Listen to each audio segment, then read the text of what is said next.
আসন্ন ত্রিস্তর পঞ্চায়েত নির্বাচনকে সামনে রেখে গোটা রাজ্যে সেখানে ব্যাপক প্রস্তুত। দলের তরফে সেখানে প্রস্তুতি প্রায় চূড়ান্ত এবং প্রার্থী চয়ন থেকে শুরু করে সবকিছু প্রক্রিয়া বিজেপির তরফে সেটাতে একেবারে শেষ তুলির টানের মতোই হচ্ছে বা টানের মতোই আছে, সেটাও কিন্তু নেতৃত্ব বুঝিয়ে দিচ্ছেন।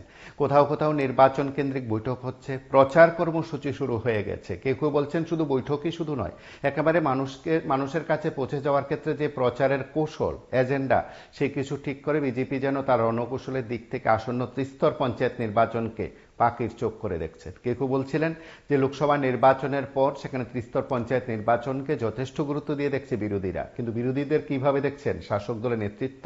মোহনপুর বরাবরই গুরুত্বপূর্ণ। কেউ কেউ বলছিলেন যে দীর্ঘ বাম আমলে মোহনপুরকে ধরে রাখার ক্ষেত্রে অবাম রাজনীতির ক্ষেত্রে রতনলাল নাত্রা গুরুত্বপূর্ণ ভূমিকা নিয়েছিলেন।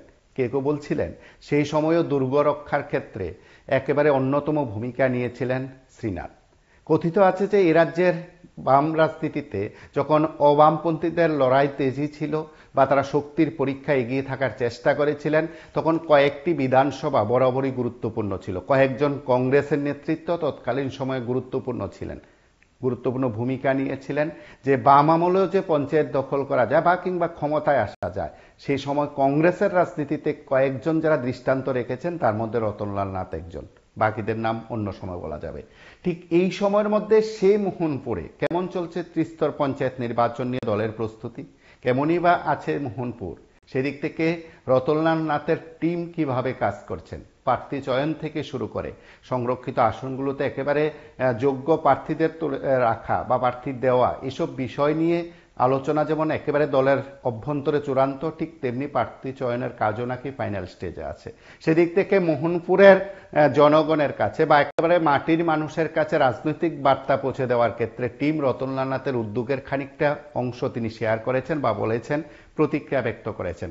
সেই প্রতিক্রিয়া যেমন আমরা শুনবো, ঠিক তেমনি মোহনপুরে দলের প্রস্তুতি প্রার্থী চয়ন থেকে শুরু করে যাবতীয় কাজ এগিয়ে যাওয়ার ক্ষেত্রে মোহনপুরের বিধায়ক তথা মন্ত্রী রতনলাল নাথ সেখানে যে কয়েকটি কর্মসূচি নিয়েছেন বা কয়েকটি বিষয় তিনি উল্লেখ করে গুরুত্ব দিয়েছেন, সেগুলো তিনি মূলত তুলে ধরেছেন PV24-এর সঙ্গে এবং কথা বলার চেষ্টা করেছেন। এবং আপনারা জানেন যে আগস্টের 5 আগস্ট ত্রিস্তর পঞ্চায়েত নির্বাচনের ভোট গ্রহণ অনুষ্ঠিত হবে, 8 আগস্ট গণনা। সেদিক থেকে বিজেপি কতটা প্রস্তুতি আমরা শুনি মন্ত্রী রতনলাল নাথের কাছ থেকে তথা মোহনপুরের বিধায়কের কাছ থেকে।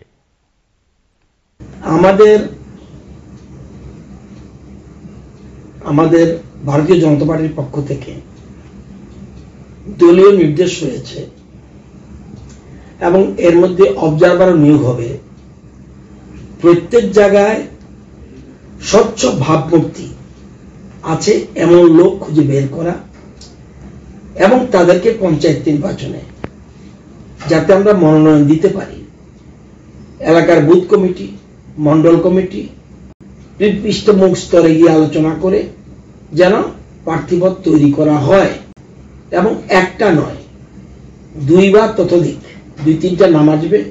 পার্টি বসে তখন ঠিক করবে তার বায়োডাটা কি রয়েছে, তার কি শিক্ষাগত যোগ্যতা রয়েছে এবং জনসমাজে তার কি ভিত্তি রয়েছে, এসবগুলি বিচার করবে।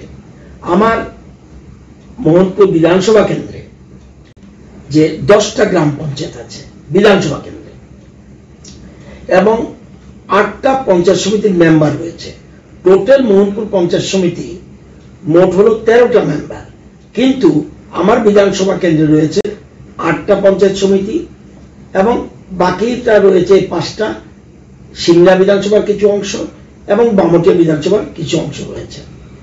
তো এবং জেলা পরিষদের আসন একটা পূর্বমাত্রা রয়েছে এবং আর 2টা আসনে, একটা বামটিয়ার সাথে কয়েকটা গ্রাম পঞ্চায়েত মিলে আরেকটা সিংড়া বিধানসভার কয়েকটা গ্রাম পঞ্চায়েত মিলে এই দুটো জেলা পরিষদ আসন, 3টা, একটা ফুল আর একটা পার্ট আর একটা পার্ট, এই 3টা জেলা পরিষদ রয়েছে। তো পার্টি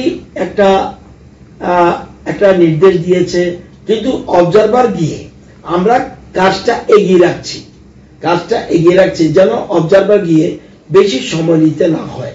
সেই জন্য আমরা মন্ডল কমিটি, আমাদের বুথ কমিটি বা আমি নিজে বিভিন্ন জায়গায় গিয়ে স্বচ্ছ ভাবমূর্তি এবং মানুষ রয়েছে তাদেরকে আমরা আনার চেষ্টা করছি এবং এবং যারা সমাজসেবী ধরনের মহিলা, আমরা চেষ্টা করছি ভালো ভালো মহিলারা যেন এগিয়ে আসে, কারণ 50% রিজার্ভেশন রয়েছে মহিলা, এটা একটা গুরুত্বপূর্ণ দিক, এটা আমরা আনছি। এসসি সম্প্রদায়ের মধ্যে ভালো মানুষ যেন আসতে পারে, পঞ্চায়েত নির্বাচনে অংশগ্রহণ করতে পারে, তাদেরকে গুরুত্ব দিচ্ছি। এসটির ক্ষেত্রে সেটা রয়েছে, আর সাধারণ আসনগুলিতে রয়েছে।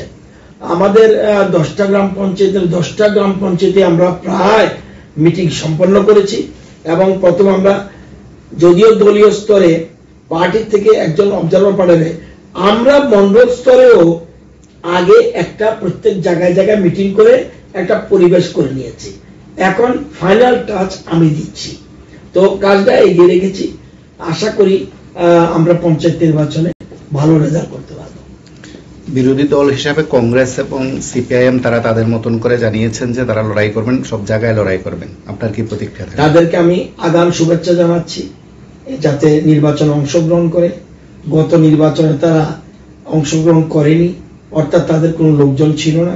এখনো আমার সন্দেহ হয় যে আমি যতই ওয়েলকাম করি না কেন, তারা নির্বাচনে কতটুকু অংশগ্রহণ করবে, কারণ তাদের লোকসভা নির্বাচনের যে ফলাফল, এই ফলাফলে দেখা যায় তৃণমূল স্তরে তাদের লোকজন খুবই কম। এবং তবু আমি বলবো গণতান্ত্রিক ব্যবস্থাপনায় অংশগ্রহণ থাকা জরুরি, না থাকলে তারা কিন্তু আগামী দিনে আরো বিপদে পড়বে। পঞ্চায়েত স্তরে যারা নির্বাচনে অংশগ্রহণ করার জন্য আমার এলাকার সুবুদ্ধি সম্পন্ন যারা রাজনৈতিক দল রয়েছে, তাদেরকে আমি আহ্বান করছি যেন অবশ্যই নির্বাচনে অংশগ্রহণ করে তাদের ক্ষেত্রে। এবং যদিও লড়াই হবে বলে আমার মনে হয় না, কারণ আমরা অনেক দূরে এগিয়ে গেছি। এখন তাদের যে বলছেন তারা প্রস্তুতি নিচ্ছে, প্রস্তুতি নিলে খুবই ভালো, কিন্তু আমার মনে হয় এগুলি পেপারে বক্তব্য রাখছে, বিশেষ করে সাংবাদিকের মাধ্যমে তারা দলটা তাদের দলের অস্তিত্ব রয়েছে এটা শুধু পত্রিকার মাধ্যমে মনে হয়, কিন্তু মাঠে রয়েছে বলে আমার মনে হয় না। প্রত্যেকটি নির্বাচনের আগে আপনাদের কতগুলো দৃষ্টিভঙ্গি থাকে, কতগুলো এজেন্ডা থাকে, এবং সরকারে থাকার সুবাদে সরকারের উন্নয়নমূলক কাজকে আপনারা ব্যাখ্যা করেন। এবারের ত্রিস্তর পঞ্চায়েতে আপনাদের কি ব্যাখ্যা থাকবে? আমাদের ভারতীয় জনতা পার্টি এবং সেই মোদিজির থেকে শুরু করে আমরা সবচেয়ে বেশি গুরুত্ব দিই গ্রাম, গরিব, কৃষক। এটা আমাদের মূল জিনিস, সবকা সাথ সবকা বিকাশ। এই জিনিসটাকে সামনে রেখে আমরা কাজ করছি। এবং গত পঞ্চায়েতের সময় পুরো পিরিয়ডে আমাদের এলাকায় প্রচুর ঘর হয়েছে, জলের লাইন গিয়েছে, মানুষ ভাতা পেয়েছে, প্রচুর পরিমাণ মানুষ ভাতা পেয়েছে, এবং গ্রামীণ রাস্তা হয়েছে। পঞ্চায়েতের মাধ্যমে যে অর্থ আসে সেটা গ্রামীণ রাস্তা হয়েছে বিভিন্ন রকম। এবং কোনো গ্রাম পঞ্চায়েতকে আদর্শ গ্রাম হিসেবে, মহিনীপুরে একটা গ্রাম পঞ্চায়েত আছে, আদর্শ গ্রাম হিসাবে চিহ্নিত করেছে।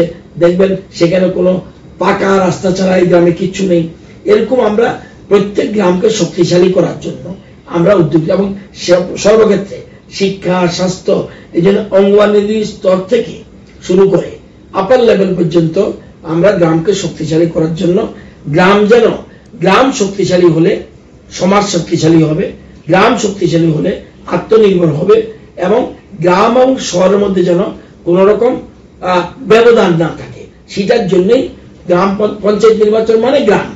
সুতরাং আমরা চাইছি মানে গ্রাম এবং শহরের মধ্যে ব্যবধান যেটা রয়েছে এটা যেন আস্তে আস্তে কমে যায়, এবং আমরা অনেকটা এই ক্ষেত্রে এগিয়ে গেছি।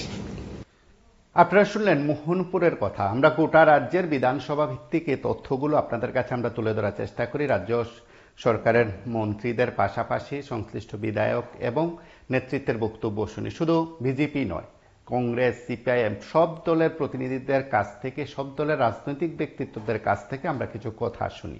এবং আপনারা প্রত্যেকেই অবগত আছেন যে আসন্ন ত্রিস্তর পঞ্চায়েত নির্বাচনকে কেন্দ্র করে শাসক দল গোটা রাজ্যে তার মতন করে ঘর গোছানোর কাজ যেমন করছে, ঠিক তেমনি নির্বাচনকে কেন্দ্র করে যে তাদের প্রস্তুতি সেটা একেবারে চূড়ান্ত পর্যায়ে নিয়ে যাওয়া হয়েছে। অবজারভার যাচ্ছেন মন্ডলে মন্ডলে, তারা তাদের মতন করে সবকিছু খতিয়ে দেখে একেবারে প্রার্থী চয়ন থেকে সমস্ত কিছু তারা ঠিক করে দেবেন। জেলা পরিষদ, পঞ্চায়েত সমিতি, গ্রাম পঞ্চায়েত রয়েছে, এবং সেই মোহনপুর নানা কারণে গুরুত্বপূর্ণ রাজনৈতিক প্রেক্ষাপটেও এবং যখন ত্রিস্তর পঞ্চায়েত ব্যবস্থা চালু হলো রাজ্যে, তারপর যখন প্রথমবারের মতো নির্বাচন অনুষ্ঠিত হয়েছে, কথিত আছে তখন কংগ্রেসের প্রতিনিধি হিসাবে, কংগ্রেসের মুখ হিসাবে সেই সময় বিধায়ক রতনলাল নাথ গুরুত্বপূর্ণ ভূমিকা নিয়ে বলা যেতে পারে তিনি তার মতন করে লড়াই জারি রেখে মাটি কামড়ে পড়েছিলেন বাম আমলে, এবং পঞ্চায়েত থেকে শুরু করে গ্রাম পঞ্চায়েত যেমন নিজেদের কবজায় রাখতে পেরেছেন কিংবা দখল করতে পেরেছেন, তার পাশাপাশি পঞ্চায়েত সমিতি, জেলা পরিষদের ক্ষেত্রেও দৃষ্টান্ত রেখেছেন। এবং এই সময়ের মধ্যে চর্চিত বিষয় এ জায়গায় যে এখন তো বামেরা ক্ষমতায় নেই, তাহলে তারা কি করবেন?